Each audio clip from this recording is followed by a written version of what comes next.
Instituto Nacional de Transparencia, Acceso a la Información y Protección de Datos Personales.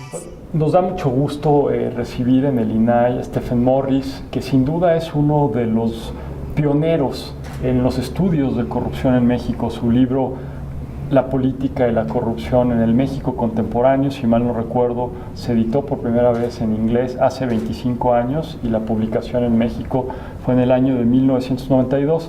Stephen, un gusto tenerte con nosotros, y me gustaría empezar un poco por las tesis que tú desarrollabas en este libro pionero, en donde un poco siguiendo esta idea de Huntington, del libro del orden político, tú señalabas que la corrupción de una manera u otra era inherente al sistema político, pero bajo esta lógica estructuralista, porque la corrupción permitía integrar actores sociales que todavía no eran parte del sistema político. Y entonces tú ahí lo pones con mucha precisión, que el sistema, al estar estructurado bajo un mecanismo de representación corporativa, la corrupción permitía tener arreglos extraformales de definición de funcionarios, de mantenimiento de un partido, como diría Sartori, hegemónico, de la falta de exigencia de la sociedad civil, de la falta de pesos y contrapesos.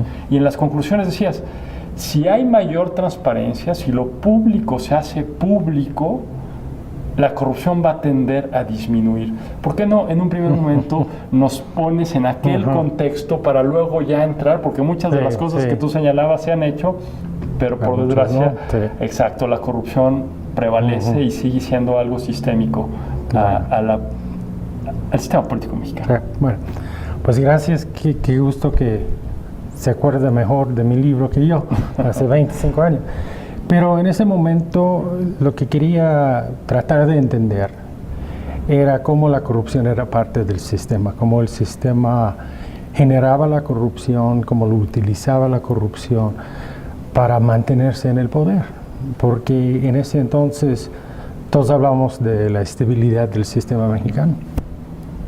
Entonces encontré que la corrupción fue un producto del sistema autoritario, el sistema presidencial, del presidencialismo de México, de cómo utilizaron la corrupción para mantenerse en el poder, pero también para desmovilizar a la gente, para quitar la fuerza y las demandas de los grupos sociales. Entonces, para adelantar un poquito, parte de la idea es que era fundamental del sistema político mexicano, fundamental con el sistema autoritario de México. Entonces esto implicaba, consistente con muchas teorías que existía, de que si se democratiza el sistema, si abre el sistema, entonces va a disminuir la corrupción. Y de ahí en adelante seguía estudiando el sistema. Pero en ese momento era entender el papel que tenía la corrupción dentro del sistema y admitir, reconocer que era una herramienta muy importante dentro del sistema. Ese sistema, de una manera u otra, sufrió modificaciones en términos formales. Es decir, se empezaron a activar los pesos y contrapesos, el partido hegemónico perdió la mayoría en la Cámara de Diputados, empezaron a perder ciertas gobernaturas y finalmente se dio la alternancia a nivel de la presidencia de la República. Justamente poco tiempo después de esa alternancia se genera la primera ley de transparencia.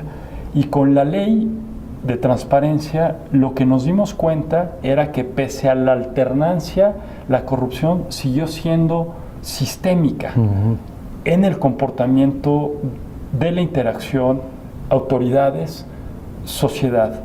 Entonces, al parecer, eso que era inherente al régimen autoritario no logró desmantelarse.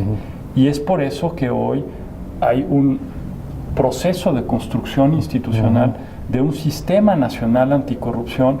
En ese sentido, ¿cuál es tu postura? ¿Eres optimista? ¿Te mantienes más bien escéptico? ¿Qué aprendizajes o qué enseñanzas nos podrías compartir? Desde el principio ya sabemos que la corrupción es muy complicado. y todas las predicciones de cómo controlar la corrupción muestra de que no es tan fácil como habían esperado. Parte de la razón que seguía siempre estudiando la corrupción en México, pero el libro que saqué en 2009 ahí en Estados Unidos fue después de la época de Fox. Si podemos decir que empezó la democracia en México en 2000, hay debates en esto, ¿no? Pero la idea es de que la democracia, el cambio en el sistema, los contrapesos, como usted dijo, mayor papel de la ciudadanía, que esto debe de cambiar la corrupción. Y entonces esto fue mi reto en este estudio que saqué en 2009. Y lo que concluí es que no es tanto que hay más o menos corrupción gracias a los cambios en México. Cambiaron los patrones de la corrupción. Hay ciertas formas de la corrupción que quizá cerraron las oportunidades, ¿no? Pero abrieron otros. La democracia en sí llevaba otras necesidades, ¿no? Por ejemplo, el fraude electoral cambió después de la democracia. El papel de los partidos dentro de la corrupción cambió cuando ya hay competencia. Cuando empezaron a ver el poder de verdad de federalismo, cambiaron los patrones de la corrupción, ya empezamos a ver el feudalismo de la corrupción a nivel estatal. Entonces lo que no habíamos predicho es de que la democracia, la democratización en México iba a seguir la corrupción, pero iba a cambiar las formas y los patrones de la corrupción. Y parte de esto también es el papel de la ciudadanía, porque las demandas después empezando quizá con el terremoto de 85, empezamos a ver el despertar de la sociedad, y en México en los 90s con las segundas vueltas de las elecciones y las protestas, y luego con el gobierno de Fox, y como mencionó usted, lo del primer ley de transparencia, pero mucho de esta ley de transparencia salió de la sociedad civil, del Grupo Oaxaca, que empezó a imponer y presionar al gobierno para la rendición de cuentas. Bueno, desde entonces lo que vemos es que con más transparencia, pero si sigue la corrupción, da la impresión de que existe mucha más corrupción quizá de que antes, ¿no? Y mucha gente cree que esto. Probablemente cuando combinas la transparencia con impunidad, esto crea la impresión de que hay mucho más corrupción que antes. Sin duda. Yo creo que pones muy bien sobre la mesa lo que fue la transición política, en donde había que tener reglas claras de acceso al poder, y a partir de la década del 2000 es más bien la ciudadanía se empieza a preocupar por la forma como se ejerce el poder, porque finalmente obtiene información. El problema es que no hay consecuencias, porque la transparencia permite darle visibilidad a mayores actos de corrupción en los 3 niveles de gobierno y en los 3 poderes. Está involucrado el legislativo, el judicial y los ejecutivos. Las reformas, esta construcción de un sistema en donde finalmente autoridades que actuaban de forma fragmentada van a tener que coordinarse para dar resultados. ¿Crees que partimos de un buen principio para combatir este sentimiento generalizado de impunidad, que es algo que ha estado muy presente en el foro que estamos teniendo, o bien para atajar estas modificaciones en la forma como se practica hoy la corrupción? Nos estamos quedando cortos con algunos mecanismos. Bueno, el nuevo sistema, digamos,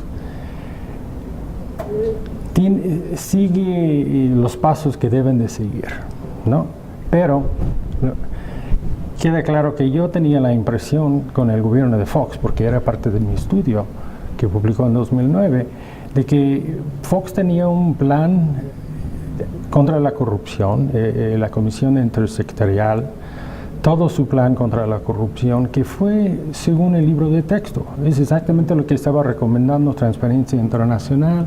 Todos los expertos en la corrupción dijeron, no, esto es lo que deben de hacer. Pero ya vemos que no pasó nada, ¿no? Y entonces otra vez, casi como déjà vu, tenemos un nuevo sistema, un nuevo plan, un nuevo programa para luchar contra la corrupción. Y otra vez, está tachando todos los partes que deben de tener, ¿no? La fiscalización, la transparencia, todo está allí. Entonces, en el papel, teóricamente, debe de funcionar, ¿no? Pero yo me he equivocado varias veces, ¿no? Y sigue el problema de la corrupción. Entonces, falta para entender exactamente, yo creo, cómo es que funciona el sistema dentro de este nuevo esquema, ¿no? Porque los políticos van a competir y van a tratar de ganar todo lo que puedan, y ellos tienen que vivir bajo este nuevo sistema. Entonces falta mucho por ver de si esto va a funcionar, o otra vez en 10, 15 años vamos a estar hablando, no, pues no funciona renovación moral, no funciona el plan de Fox, ¿no? Entonces a ver si en los años que vienen que sí funciona. Ojalá que sí, ¿no? Y yo no veo ninguna razón para decir que no va a funcionar, pero yo no he adivinado muy bien en el pasado. No puedo desaprovechar la oportunidad para concluir con la siguiente pregunta. Ajá. A propósito de lo que decías de competencias electorales y los partidos políticos. ¿Cómo percibes la corrupción en Estados Unidos? Nos hemos centrado mucho en el caso mexicano, pero como diríamos acá, creo que allá también se cuecen habas, ¿no? Sí. No, pues las encuestas allá en Estados Unidos, entre la gente cree que hay tanta corrupción allá en Estados Unidos que la gente aquí cree que hay corrupción aquí. Vemos que el problema de la corrupción ahí en Estados Unidos, hay un nivel, son patrones diferentes, eso sí, a mí me gusta cotorrear de que la democracia la corrupción es muy democrático aquí porque todos podemos participar, pero en Estados Unidos la corrupción nada más es para los de arriba, los que tienen el dinero, ¿no? Entonces hay este problema, esta percepción de que existe la corrupción, en el sentido de que ahí en Estados Unidos los gringos creen que el gobierno no representa sus intereses, no están dirigidos a sus intereses, sino a sus propios intereses y los intereses de los poderosos. Y eso se ve en el apoyo que tiene Trump por el lado de la derecha y se vio por el apoyo que tenía Bernie Sanders por el lado de la izquierda. Entonces, yo creo que Estados Unidos también está viviendo una crisis de la corrupción en este momento. Algo que antes la política de mi país no me interesaba, pero ahora con la corrupción ya estoy más metido allá, no en la corrupción, sino en el estudio de la corrupción allá. Muchas gracias, Stephen. A usted, muchas gracias. Instituto Nacional de Transparencia, Acceso a la Información y Protección de Datos Personales.